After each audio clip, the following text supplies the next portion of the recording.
Hello student, NCERT जो हम लोगों ने ज्योग्राफी की स्टार्ट करी है, आज हम इसमें चैप्टर 16 करेंगे। ठीक है, इसका पहला क्वेश्चन देखते हैं हम लोग। Consider the following statement.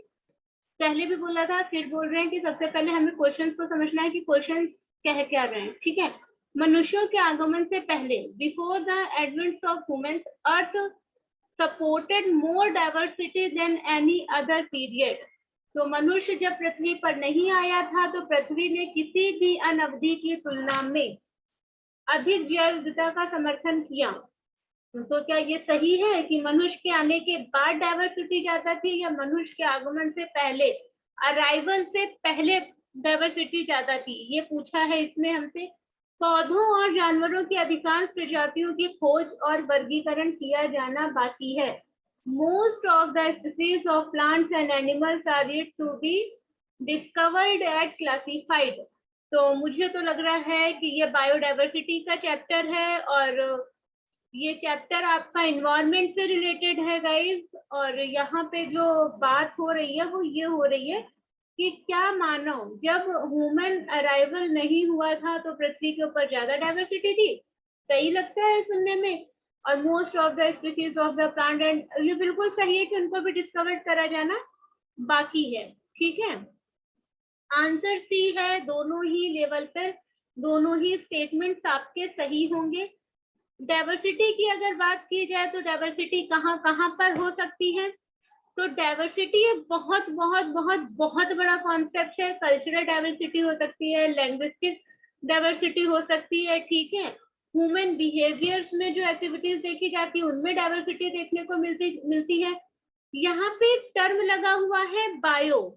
अगर कल्चर लिखा होता, पॉलिटिकल लिखा होता, तो हम उसके परसेप्शन में बात करते। ठीक है, जैसे आर्ट्स एंड कल्चर जब पढ़ते हैं तो उसमें भी हम लोग बहुत सारी डाइवर्सिटी देखते हैं।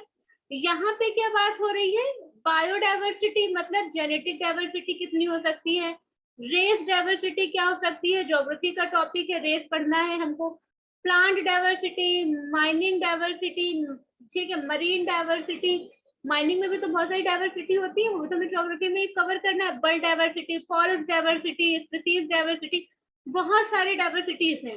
ठीक है, तो डाइवर्सिटी क्या होती है? विविधता। विविधता मतलब होता है बहुत सारी अलग अलग तरह की चीजों।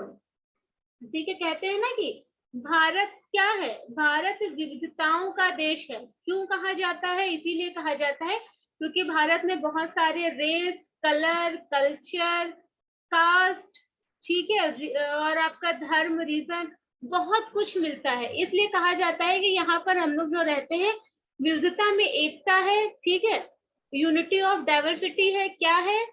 इंडिया, ये कहा जाता है। ठीक है, तो आपको समझ में आएगा कि विविधता छोटा सा शब्द है लेकिन इसका मीनिंग बहुत ही ब्रॉड है। ठीक है, चलिए हम लोग अगर अपने कॉन्सेप्ट की बात करें तो दोनों ही सही। आज हमारे पास जैव विविधता 2.5 से 3.5 बिलियन वर्षों के विकास का परिणाम है। क्योंकि आपको पता है कि कोई भी चीज एक एट अ टाइम नहीं हो सकती, उसमें बहुत सारा टाइम लगता है, बहुत सारे चेंजेस होते हैं। कई बार पृथ्वी बनी, टूटी, वर्षा हुई, अर्थक्वेक्स आए, मतलब कई कई जो सक्सेशन थे पूरे पूरे खत्म हो गए, फिर से उनका इम्प्रूवमेंट हुआ।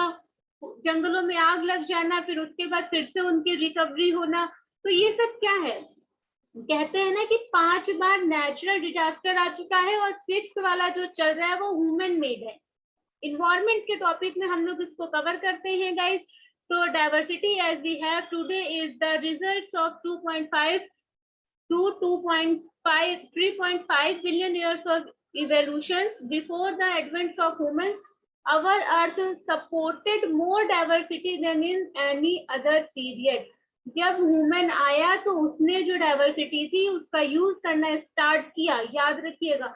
ठीक है, जो हमारे पास अवेलेबिलिटी थी उसने उसी में क्या करा? चेंजेस किया। लेकिन एक जो नेचुरल डाइवर्सिटी हमारे पास पहले से ही थी, आज भी आपको पता होगा, इंडस वैली सिविलाइजेशन भी हम पढ़ते हैं तो वहां पर भी नील होता था ना, नील जिसकी बात करते हैं, उसका व्यापार पूरा किया जाता था, तो वो भी हमें सब नेचुरल मिलता था। फिर धीरे धीरे हमारे पास गेहूं, चावल सब कुछ था और धीरे धीरे हमने बस उसमें देख लिया कि हम कैसे उसको ग्रो कर सकते हैं और ह्यूमन यूज में उसको यूज कर सकते हैं। ठीक है, Since the emergence of humans, however, biodiversity has begun a period decline. तो मनुष्य के उद्भव के बाद से जैव विविधता में तेजी से गिरावट शुरू हो गई। क्यों हो गई? क्योंकि जो हमारे पास अवेलेबिलिटी थी उसका हमने एक्सप्लॉयटेशन करना स्टार्ट कर दिया, उसका हमने दोहन करना स्टार्ट कर दिया। With one species after another bearing the burn of extension. ठीक है, एक के बाद एक प्रजाति अति प्रयोग के कारण विलुप्त होने का खामियाजा भुगत रही है। विश्व स्तर पर प्रजातियों की संख्या 2 मिलियन से 100 मिलियन तक भिन्न होती है। समझ रहे हैं कितना लंबा पीरियड है। The numbers of species globally vary from 2 million to 100 million with 10 million being the best estimated. ठीक है, और जिसमें 10 मिलियन सर्वश्रेष्ठ अनुमान है। नई प्रजातियां नियमित रूप से खोजी जाती हैं। देखा होगा ना कभी इन्वायरमेंट के टॉपिक में ये आता है, आपका रेड लिस्ट लेकर आई जाती है, IUCN की जो रेड लिस्ट निकलती है, जिसमें क्या कहते हैं कि कौन सी प्रजातियां विलुप्त हो रही हैं। ठीक है, तो उसी तरह से जो विलुप्त हो रही हैं उनकी भी जानकारी रखी जाती है, और जो आपकी नई नई प्रजातियां मिल जाती, कभी बटरफ्लाई की मिल जाती है, कभी छिपकली की मिल जाती है, ठीक है, कभी मेंढक की मिल जाती है, और समझ रहे हैं ना, इस तरह से जो नई नई प्रजातियां आपको मिलती हैं। ठीक है, नई प्रजातियां नियमित रूप से खोजी जाती है, जिनमें से अधिकांश को अभी वर्गीकृत किया जाना बाकी है। हमें मिल तो गई है, लेकिन हम उसको लेपर्ड्स के साथ ही रख देंगे, या क्रोकोडाइल के साथ रख देंगे, या टर्टल के साथ रख देंगे। तो ये डिपेंड करता है कि वो किससे मिलती जुलती है, और वो किससे मिलजुल रही है, तो उसी के अकॉर्डिंग हम उसको रख देते। दक्षिण अमेरिका से लगभग 40% ताजे पानी की मछलियों को अभी तक वर्गीकृत नहीं किया गया, यानी वो कहीं पर हैं, हमें दिखती हैं, लेकिन हम उन्हें क्लासिफाइड नहीं कर पा रहे हैं। ठीक है, हमारा नेक्स्ट क्वेश्चन है, consider the following statement, biodiversity is a system of constant evaluation. जैव निरंतर विकास की एक प्रणाली है। क्या ये सही है? लगभग 99 प्रजातियां जो कभी इस धरती पर रहती थी आज विलुप्त हो चुकी हैं। Almost 99% of species that ever lived on the earth are extinct today. ठीक है, biodiversity is not found evenly on this earth. इस पृथ्वी पर जैव विविधता समान रूप से नहीं पाई जाती है। तो ये क्या होगा? देखो, सारे के सारे सही होंगे। ठीक है, biodiversity is a system in a constant evaluation. जैव प्रजाति की दृष्टि से साथ ही एक व्यक्तिगत जीव के दृष्टिकोण से निरंतर विकास में एक प्रणाली है। तो मतलब क्या है कि डाइवर्सिटी जो क्या है आपकी, ये कॉन्टिन्यूअस क्या होती रहती है,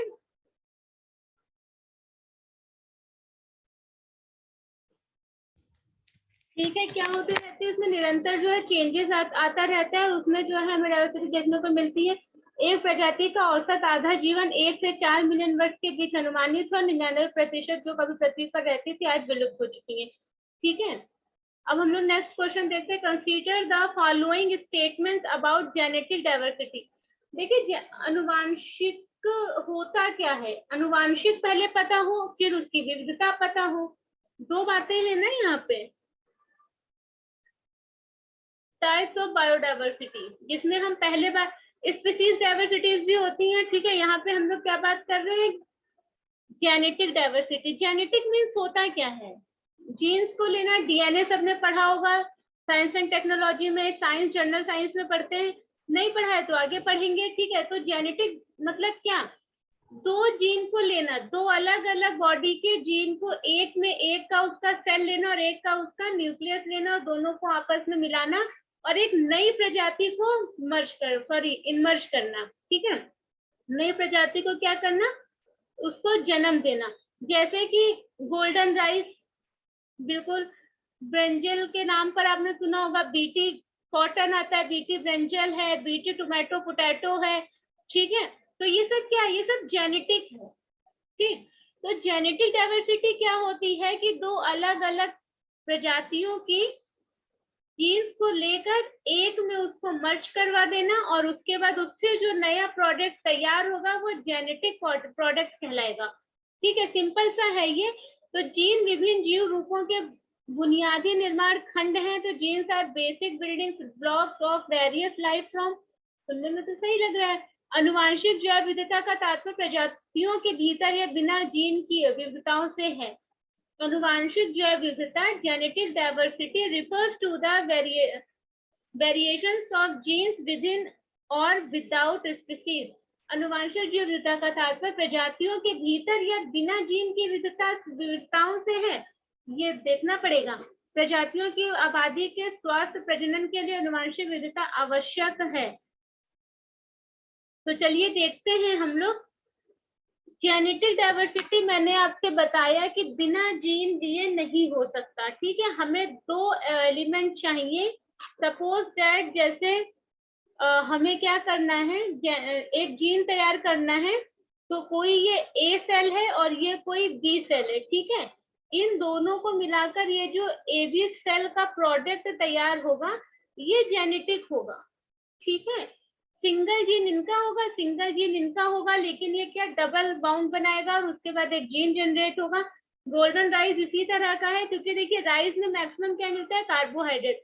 लेकिन जब हम गोल्डन राइस के ऊपर बात करते हैं तो आपको पता होगा कि गोल्डन राइस में कई बार क्वेश्चन पूछा जा चुका है।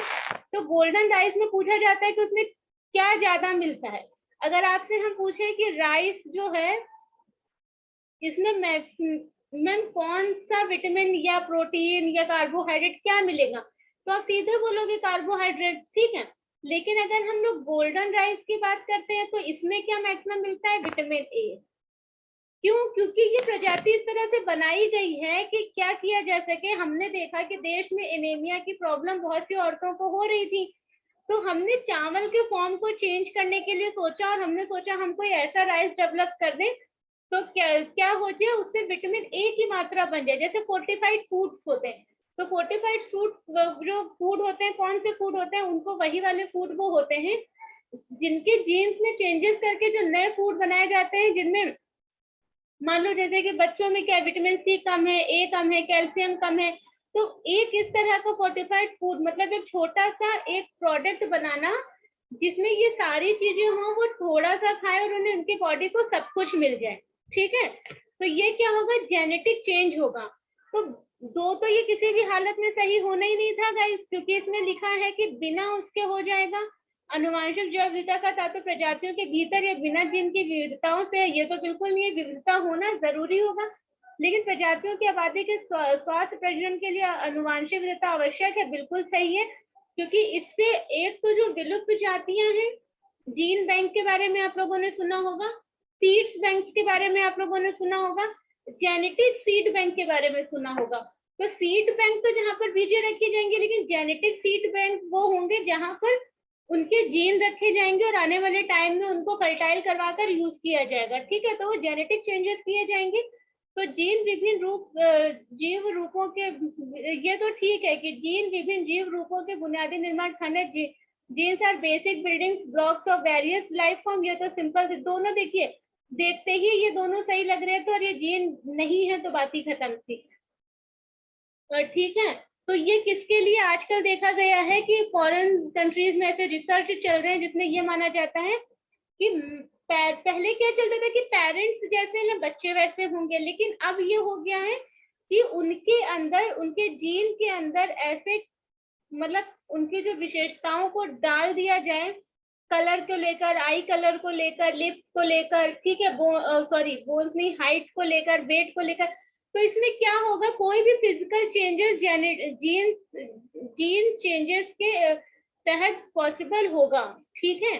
तो जेनेटिक डाइवर्सिटी क्या होगी, जीन विभिन्न जीव रूप के बुनियादी निर्माण खंड होंगे। यहाँ से देखिएगा, human being genetically belong to the human species group and also differ in their characteristics such as height, color, physical appearance, etc. Considerable this is due to genetic diversity. This genetic diversity is essential for the health breeding of populations of species, ठीक है। Clear हो गया कि हम jeans के changes के according कोई भी चेंजेस कर सकते हैं। मतलब हमें क्या चाहिए उसके अकॉर्डिंग हम जीन को ले आएंगे और उसमें जो उनको फर्टाइल करवाएंगे और उसके बाद क्या करेंगे, एक नया प्रोडक्ट तैयार करेंगे जो इंसान की आवश्यकता के अनुरूप होगा, ठीक है। Consider the following statements about species diversity. अभी मैंने बताया सिंपल वही वाली चीज है। तो एक यह एक परिभाषित क्षेत्र में प्रजातियों की संख्या दो को संदर्भित करता है. It refers to the numbers of species in a defined area. It can be measured through richness, abundance and types of species. इसे समृद्ध, बहुतायत और प्रजातियों के प्रकारों के माध्यम से मापा जा सकता है. कम प्रजाति विविधता वाले क्षेत्र को हॉटस्पॉट कहा जाता है. बिल्कुल नहीं. क्वेश्चन क्या पूछा है? स्टेटमेंट पूछा था आपसे, क्या सही बताना था. तो देखिए ये वाला बिल्कुल नहीं. जहां पर मैक्सिमम डाइवर्सिटी होती है वो डाइवर्सिटी हॉटस्पॉट्स होते हैं. ठीक है, जैसे वेस्टर्न घाट, ईस्टर्न घाट, हिमालयन रीजन. ठीक है, वो हमारे हॉटस्पॉट्स हैं. जहां पर कोरोना के टाइम पे सुना था ना कि जहाँ पे कोरोना के केस बहुत ज्यादा थे उसको रेड में रखा गया था, रेड जोन में. ठीक है, तो उसको क्या बोला था कि रेड जोन हॉटस्पॉट. तो वो क्या, जहां पर किसी चीज की अधिकता होती है वो उसका हॉटस्पॉट कहलाता है. तो it refers to the numbers of species और डिफाइंड एरिया. तो ये चीज सही है कि प्रजातियों को, संख्या को संदर्भित करता है और ये क्या करता है, समृद्ध बहुतायत प्रजातियों के माध्यम से मापा जाता है. ठीक है, ये है जीन. अब हम लोग आते हैं, consider the following statement about ecosystem diversity. Ecosystem क्या है गाइस? इन इकोलॉजी पूरा होता है. इकोलॉजी एक सिस्टम होता है. इकोलॉजी के अंदर बहुत सारे पार्ट होते हैं. बायोम्स हम लोगों ने कल की क्लास में किया था. उसी तरह से ये जो है, देखिए इकोसिस्टम ये पूरा क्या है, एक सर्किल है. उस सर्किल के अंदर क्या है आपका, प्लांट कम्युनिटी है. हैबिटेट मतलब जहाँ पे लोग रहते हैं. ठीक है, डिस्टर्बेंस, कहीं पे आग लग जाना, जंगल में मैक्सिमम आग लग जाती है. क्लाउड ब्रस्ट हो जाना या मॉइस्चर, जैसे कि ये क्लाउड क्या है, बरसने वाला है, रेनफॉल की स्थिति में है. और ये क्या है, सोलर रेडिएशन. तो ये क्या है आपका इकोलॉजी, इकोलॉजिकल सिस्टम. ठीक है, क्वेश्चन कहाँ गया हमारा?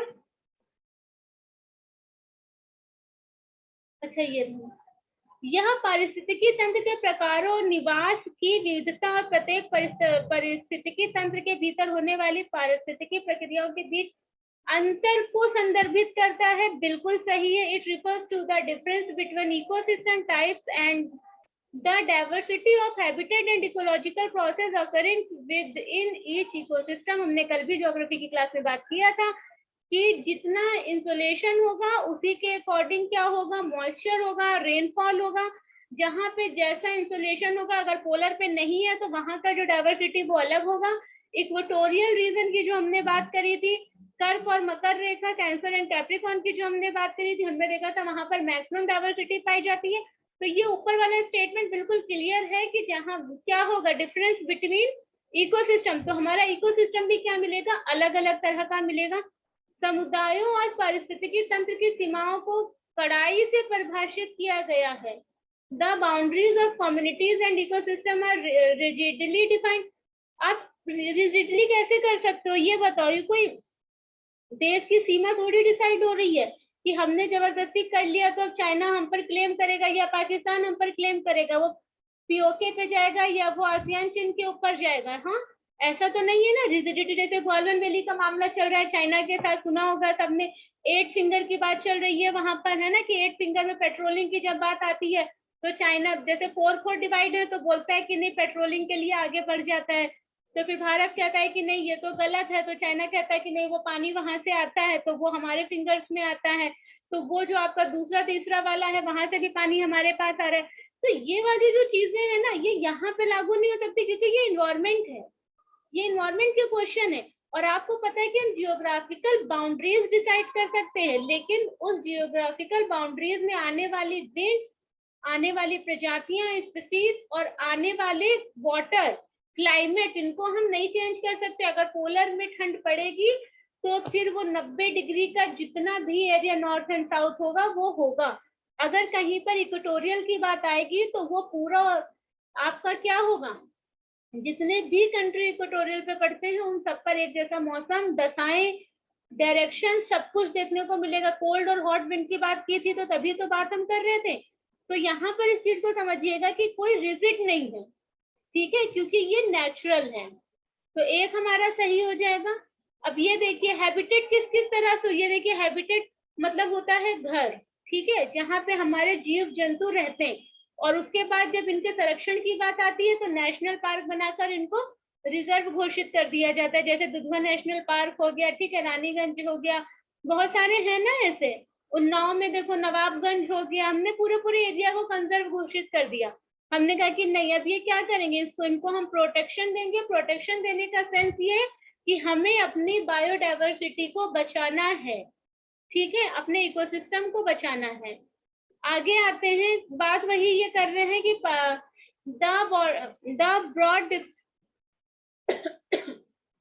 the broad difference between ecology types and the diversity of the habitat and ecology processes occurring with each ecosystem type constitute the ecosystem diversity, ठीक है।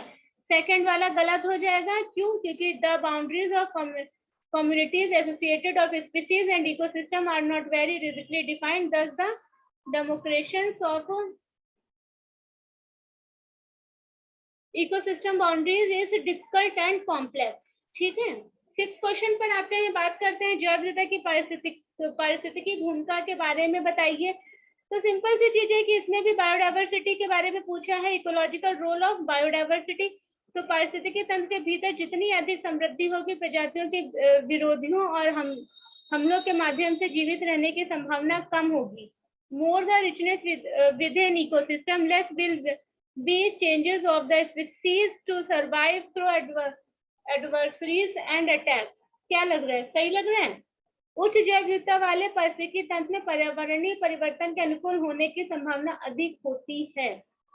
फिर समझिएगा, ecosystem with high diversity have more changes of adopting to environmental change. सही है भाई?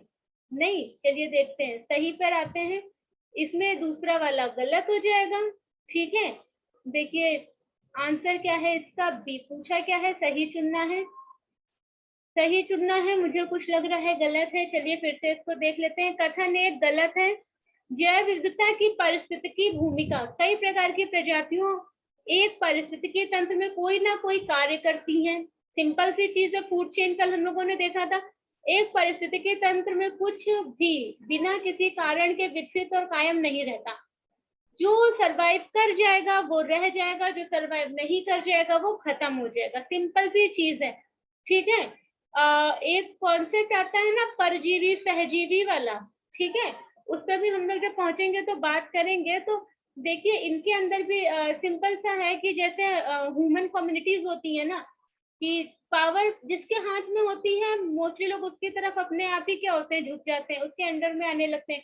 और अगर वो पावरफुल इंसान किसी छोटे इंसान को चाहे कि इसको खत्म करना है तो उसको खत्म भी कर देगा, उसके ऊपर केस भी नहीं बन पाएगा, और अगर बनेगा तो बहुत दिन चलेगा नहीं।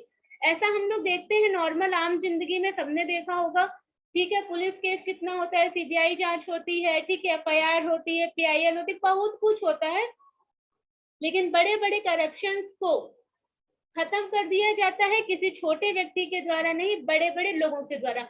तो वही सेम जो स्ट्रगल ये इसमें भी चलता है, इकोसिस्टम हो या फिर डाइवर्सिटी हो, तो इसमें भी वही चीजें चल रही हैं आपकी, ठीक है। तो जो जीव ज्यादा ताकतवर होता है वो छोटे जीव को मार के खा लेता है। जो है पेड़ पौधे कुछ नहीं कर सकते, ठीक है, तो उनको प्राइमरी वाले खा लेते हैं। उनसे जो प्राइमरी वाले कुछ नहीं कर सकते उनको सेकेंडरी वाले खा लेते हैं। जो सेकेंडरी वाले कुछ नहीं कर सकते, खरगोश बत्तख किस तरह के, उनको शेर खा लेता है, ठीक है। तो ये ऐसा इसमें चलता रहता है। तो प्रजातियां ऊर्जा पर कब्जा और भंडार करती, कार्बनिक पदार्थों का उत्पादन विघटन करती हैं, ठीक है। यहाँ पे आते हैं, the more diverse and ecosystem better and the change of the species to survive through adversities and attack, ठीक है। द मोर, एक पारिस्थितिकी तंत्र जितना अधिक विविध होगा, प्रजातियों के लिए प्रतिकूलताओं और हमलों के माध्यम से जीवित रहने की संभावना बेहतर होगी, ठीक है। और यहाँ पे क्या दिया हुआ है कि जो उच्च जैव विविधता वाले पारिस्थितिकी तंत्र में पर्यावरणीय परिवर्तन के अनुकूल होने की संभावना अधिक होती है, तो ये आपका सही हो जाएगा, ठीक है। यहाँ पे कुछ गलत मिसप्रिंट हुआ है तो उसको आप लोग सही कर लीजिएगा, पढ़कर लाइए हम करवा ही देते हैं। क्वेश्चन क्या पूछा है, पारिस्थितिकी तंत्र के भीतर जितनी अधिक समृद्धि होगी और प्रजातियों के विरोधियों और हमलों के माध्यम से जीवित रहने की संभावना उतनी कम होगी। पहला स्टेटमेंट गलत है और हमें सही चुनना है, ठीक है। चूज द करेक्ट वंस, तो हमें क्या चुनना है, पहला वाला सही है। पूछना क्या है, अगर पहला सही है तो आंसर जो है इसमें बी दे रखा है, तो दूसरा वाला गलत है। उच्च जैव विविधता वाले पारिस्थितिकी तंत्र में पर्यावरणीय परिवर्तन के अनुकूल होने की अधिक संभावना होती है। तो यहाँ पे हम लोग पढ़ लेते हैं, उसको और कर लेते हैं, ठीक है।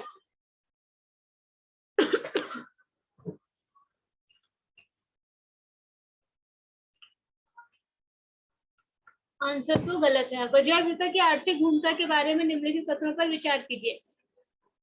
आर्थिक भूमिका क्या है, एग्रीकल्चर है, सिंपल सी चीज है, हस्बेंड्री है, ठीक है, और हॉर्टिकल्चर है। क्यों, क्योंकि अलग अलग संसाधन हमको अलग अलग तरीके से मिल रहे हैं और अलग अलग तरीके से हम लोग अपने फूड्स को टेक कर रहे हैं, ठीक है। तो जो हमें मिल रहे हैं हम वही खा रहे हैं। जहाँ पे चावल ज्यादा है वहां पे लोग चावल ज्यादा खाते हैं, जहाँ मछली ज्यादा है। जैसे कोस्टल रीजन की बात करिए ना, तो कोस्टल रीजन में क्या होता है, वेस्ट बंगाल हो गया, तमिलनाडु हो गया, केरल हो गया और कर्नाटक हो गया, यहाँ सब में क्या, महाराष्ट्र हो गया, सब कोस्टल रीजन है। तो यहाँ पे क्या करते हैं, यहाँ पे मैक्सिमम क्या होता है, चावल और मछली। तो यहाँ पे लोग क्या करते हैं, इसी को खाते हैं, ठीक है। लेकिन हम लोग यूपी वाले हो गए, या आपको पता है ये एमपी वाले हो गए, यहाँ पे ये जो गंगा वाला बेल्ट है ना, गंगा वाले बेल्ट में जैसे बिहार हो गया, तो यहाँ पे क्या होता है, मैक्सिमम गेहूं हो जाएगा, चावल हो जाएगा, हॉर्टिकल्चर अच्छा हो जाएगा, ठीक है। और आपका बागानी तो अच्छी होगी एज वेल एज आपका एग्रीकल्चर भी अच्छा होगा। तो यहाँ पे हमें अलग अलग तरह की चीजें खाने को मिल जाती है, क्योंकि पूरे 12 महीने कुछ ना कुछ चेंजेस होता रहता है। जैसे भी तरबूज खरबूजा आ रहा है, फिर रबी फिर खरीफ, ऐसे फसलें आती रहती है। फसल विविधता जिसे कृषि जैव विविधता भी कहा जाता है, जैव विविधता का ही हिस्सा, बिल्कुल सही बात है। Crop diversity which is also called agro diversity is one of the parts of the biodiversity, सही है। जैव संसाधनों की अवधारणा जैव विविधता के निर्वाह के लिए जिम्मेदार है, सही है कि गलत है, गलत है। जैव विविधता की आर्थिक भूमिका सभी मनुष्यों के लिए जैव विविधता उनके दैनिक जीवन में एक महत्वपूर्ण संसाधन है। जैव विविधता का एक महत्वपूर्ण हिस्सा फसल विविधता है। जैव विविधता को खाद, दवा, इन सब के लिए तो जैव संसाधनों की यह अवधारणा जैव विविधता के बिगड़ने के लिए जिम्मेदार है, ठीक है। जैविक संसाधनों की एक अवधारणा जैव विविधता के बिगड़ने के लिए जिम्मेदार है, ठीक है। या प्राकृतिक संसाधनों के विभाजन और विनियोग के नियमों से संबंधित नए संघर्षों की उत्पत्ति भी है। आपने देखा है ग्रीन रेवोल्यूशन के बारे में, आजकल हमारा फूड चेन कितना डिस्टर्ब हो चुका है फर्टिलाइजर के कारण और जो हमारे पेस्टिसाइड होते हैं उसके कारण, ठीक है। चलिए क्वेश्चन नंबर 8 पर आते हैं। Consider the following statement about scientific role of biodiversity. तो यह पृथ्वी पर जीवन के विकास का अध्ययन करने में मदद करता है। यह जीवन के कामकाज और नए इसे बनाए रखने में प्रत्येक प्रजाति द्वारा निभाई गई भूमिका को समझने में भी मदद करता है। जैव विविधता पर स्तर अन्य जीवित प्रजातियों के साथ हमारे संबंधों की स्थिति का एक अच्छा संकेतक के रूप में कार्य करता है। इसमें सभी सही होगा, ठीक है, इसमें कुछ भी अलग नहीं है, सब सही होंगे। वे प्रजातियां जो स्थानीय आवास की प्राकृतिक निवासी नहीं है और कहीं और से आई है विदेशी प्रजाति कहलाती है, बिल्कुल सही बात है। क्योंकि जब बाहर से लोग आते हैं तो उनको हम लोग विदेशी बोलते हैं। तो अगर वहां से कोई पेड़ पौधा भी आ गया, कोई जानवर आ गया, तो उसको भी हम लोग विदेशी ही बोलेंगे, वेरी सिंपल। विदेशी प्रजातियां जैव विविधता को बनाए रखने में मदद करती हैं, बिल्कुल करती हैं, केवल एक सही है, ठीक है, दूसरा गलत है। वे प्रजातियां जो स्थानीय आवास के प्राकृतिक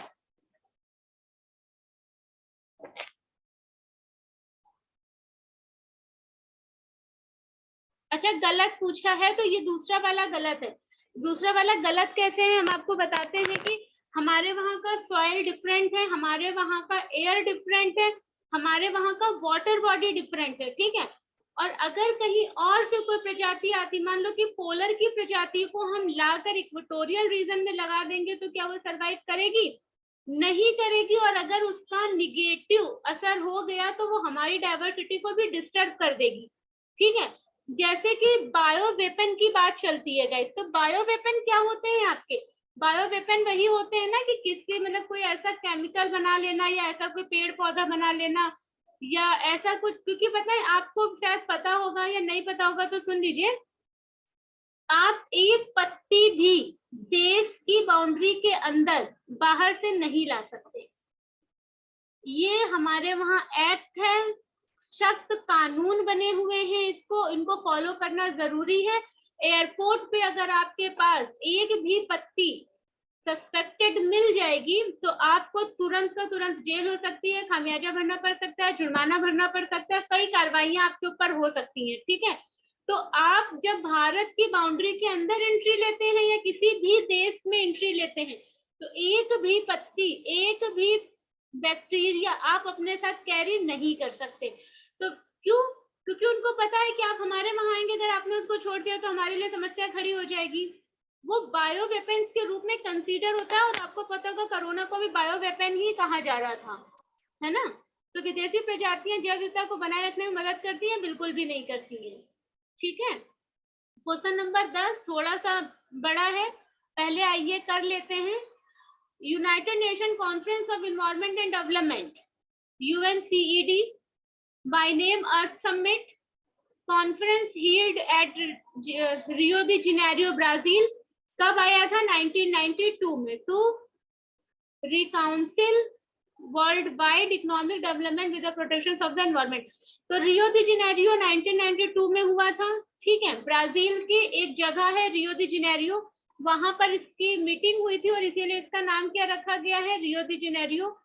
यहाँ पे क्या हुआ कि हमें अपने इन्वायरमेंट को बचाना है, क्योंकि आपको पता है कि मैक्सिमम इंडस्ट्रियल रेवोल्यूशन जो हैं वो 90s के दौर के पहले ही हो चुके थे, और इन्वायरमेंट जो हमारा है वो बहुत ही ज्यादा क्या हो चुका था? डिस्टर्ब हो चुका था। तो इन्होंने बोला कि अब ठीक है, अब रुको और अब हम डेवलपमेंट करते हैं। और इसीलिए भारत कहता है कि हमने तो अब शुरू करा है डेवलपमेंट करना, और आप लोग CO2 कम करिए। ठीक है, जब बात होती है तो अमेरिका, चाइना, यूरोप से भारत कहता है, क्यों कहता है कि आप लोग CO2 कम करिए, क्योंकि हम तो अब इन्वायरमेंट के लिए मतलब अब हम खतरा बनेंगे। आप तो पहले से बने हुए हो, है ना। एग्रीकल्चर पे सब्सिडी नहीं देनी है तो आपने पहले दी थी, हमने तो अब देना शुरू करा। हम तो हम डेवलपिंग फेज में हैं और आप डेवलपमेंट कर चुके हैं, दोनों में बहुत डिफरेंस है। सुना होगा ना कि डेवलप एंड डेवलपिंग कंट्रीज। तो अगर आप डेवलप है तो आपका पर कैपिटा इनकम अच्छा है, आपका हेल्थ अच्छा है, एजुकेशन अच्छा है, फूड सर्विसेज अच्छी है, एम्प्लॉयमेंट से आपके पास, ठीक है, स्टाफ है अच्छा सा। और हमारे पास क्या है? हमने तो अभी डेवलपमेंट किया ही नहीं, तो भारत इसलिए पीछे हट जाता है। ठीक है, बहुत सारे कन्वेंशन भारत ने साइन करे हैं, वो सपोर्ट कर रहा है, लेकिन जब बिल्कुल रिजिडिटी के बाद अमेरिका अगर बोल दे कि नहीं भारत तुम्हें ये करना है, तो कहता है भैया हमको माफ करो, हम तो अब डेवलपमेंट करने जा रहे हैं, आप पहले करिए। ठीक है, ये बात समझ में आई। फिर सस्टेनेबल डेवलपमेंट की बात करते हैं, तो सस्टेनेबल डेवलपमेंट क्या? देखिए, सतत विकास गोल क्या होता है, सतत विकास लक्ष्य क्या है? इनको पहले मिलेनियम डेवलपमेंट गोल्स कहा जाता था, ये पहले 8 हुआ करते थे, बाद में इनको क्या करा गया? ये एक्चुअली ना 15 साल के लिए थे स्टार्टिंग से, फिर ये क्या हो गए 30 साल के लिए कर दिए गए 2015 से। तो ये 2000 में आए, 2015 तक मिलेनियम डेवलपमेंट गोल्स रहे, 2015 से 2030 तक ये क्या रहेंगे? सस्टेनेबल डेवलपमेंट गोल्स रहेंगे। तो इनका मोटिव क्या है? ये आपको बिल्कुल याद होना चाहिए, इसमें पूछा जाता है आपसे। ठीक है, तो आपको ये 17 के 17 गोल्स याद होने चाहिए, इन पे हम लोग फिर कभी डिस्कशन करेंगे, आप लोग कहीं से भी नेट से निकालकर इसको पढ़ सकते हैं। तो ये हमारे सस्टेनेबल डेवलपमेंट गोल्स वही education, drinking water, drinking water, employment और इलेक्ट्रिसिटी, बेसिक जो आपकी हेल्थ है वो, बेसिक फूड, इन सब के ऊपर फोकस करना है। ठीक है, ग्रीन एनर्जी को बढ़ावा देना है, ये सारी चीजें हैं। फिर वाइल्ड लाइफ प्रोटेक्शन एक्ट की बात करते हैं, 1972। ये क्यों लाया गया? इसमें भी 2021 में क्या किया गया था? संशोधन किया गया था। आपके काम की चीज क्या है कि जो इसमें चेंजेस हो गया, पहली चीज तो आप ये याद रखिए ये कब लाया गया, फिर याद रखिए ये क्यों लाया गया, फिर याद रखिए इसको संशोधित करने की जरूरत क्यों पड़ी, और चौथी बात याद रखिए इसमें संशोधन कब किया गया, और लास्ट वाला पॉइंट क्या होना चाहिए अब नए नए चेंजेस क्या किए गए हैं। तो नए चेंजेस क्या किए गए हैं ये जानने के लिए आपको पहले ही पढ़ना पड़ेगा कि पुराने वाले प्रोविजन क्या थे। ठीक है, बस यूपीएससी का फोकस इन्हीं 5 चीजों पर होगा। अगर आपको लगता है कि आप इससे ज्यादा कुछ कर सकते हैं तो आपको गलत लगता है, आपको बस इतना ही करना चाहिए कि पुराना एक्ट क्या है, 1972 क्यों लाया गया, पर्यावरण, जानवरों और पक्षियों को पौधों को क्या करना है, प्रोटेक्ट करने के लिए लाया गया। उसमें कुछ कमियां देखी गई तो उसको संशोधित किया गया 2021 में, जो 2022 से लागू हो गया। किसने किया, मिनिस्ट्री ऑफ फॉरेस्ट ने किया, obviously ministry of forest and climate change ने किया, ठीक है। और इसमें कौन कौन से संस्थाएं इन्वॉल्व हुई हैं अब वो आपको पता होना चाहिए। फिर हम लोग बात किसकी कर रहे हैं, रामसर साइट की। तो रामसर साइट क्या है, रामसर साइट वेटलैंड्स के लिए है। रामसर ईरान की एक जगह है रामसर, वहां पर इसको साइन किया गया था। इसमें आपका हर साल कोई ना कोई क्वेश्चन फंसता है, ठीक है। तो ये आपको पता होना चाहिए कब आया था, 1971 में आया था। क्यों आया गया था, वेटलैंड्स को बचाने के लिए आया गया था, क्योंकि वेटलैंड्स को क्या माना जाता है, नेचुरल CO2 एब्जॉर्प्शन, वो एब्जॉर्ब करने वाला वो सिंक माना जाता है, ठीक है। और नई नई रामसर साइट इसमें कौन कौन सी इंक्लूड हो गई है, क्वेश्चन वही आएगा, कितनी थी, कितनी हो गई है, करंट में कितनी है, और नई जो हुई है ना वो कौन सी है। ये सारी बातें सब करंट का अपडेट है ये आपका, और इन्वायरमेंट का टॉपिक है। लास्ट नेशनल ग्रीन ट्रिब्यूनल, ये क्यों बनाया गया 2010 में, जरूरत क्या पड़ी, जिससे हर मामला हाई कोर्ट सुप्रीम कोर्ट में ना जाकर अगर इन्वायरमेंट से रिलेटेड है तो आप इसमें ले जा सको और जल्दी से जल्दी सॉल्यूशन दिया जा सके, और हाई कोर्ट सुप्रीम कोर्ट के ऊपर जो बर्डन है ना उनको कम किया जा सके, ठीक है। क्या पूछा है आपसे, अब क्वेश्चन पर आइए। जैव विविधता के संरक्षण की दृष्टि से निम्नलिखित में से कौन से कदम उठाए गए हैं, रियो दी जेनेरो समिट 1992, बिल्कुल सही है, इन्वायरमेंट के प्रोटेक्शन के लिए ही तो था। सतत विकास लक्ष्य, ये भी इन्वायरमेंट के प्रोटेक्शन के लिए है। वन्य जीव संरक्षण अधिनियम 1972, वाइल्ड लाइफ प्रोटेक्शन एक्ट 1972, बिल्कुल ये भी उसी के लिए है। Ramsar convention, declaration of wetlands under Ramsar convention, ये भी, और नेशनल ग्रीन ट्रिब्यूनल, सबके सब क्या है गाइस आपके, इसी के लिए लाए गए हैं, ठीक है। ये रही आज की क्लास, आंसर है इसका डी। ये वाला लास्ट वाला नहीं होगा, सॉरी, ये सब है आपका डी, ठीक है। चलिए कल की क्लास में मिलते हैं नेक्स्ट चैप्टर के साथ। ये वाला आप लोग रिवीजन कर लीजिएगा, और ये जो एनसीईआरटी रिवीजन हमने आपको जितना करवाया जा रहा है ना, विश्वास मानिए बहुत ही सफिशिएंट है और बहुत ही ऑथेंटिक है, बहुत ही पॉइंटेड है कि आप पॉइंट टू पॉइंट अपने सिलेबस को कवर कर सकते हैं, इसके बाहर नहीं जाना है। ये आज की क्लास बहुत ज्यादा इंपॉर्टेंट है, और इसमें आपको जितना बताया गया है अगर आपने उसको एनसीईआरटी से अच्छे से पढ़ लिया है तो विश्वास मानिए geography as well as environment के बहुत सारे टॉपिक आपके कवर हो जाएंगे, और इनके ऊपर इसी पर बेस्ड मैक्सिमम आपके करंट के क्वेश्चन आते हैं, और हर साल आते हैं, क्वेश्चन पेपर उठाकर देख लीजिए, ठीक है गाइस। चलिए कल की क्लास में मिलते हैं।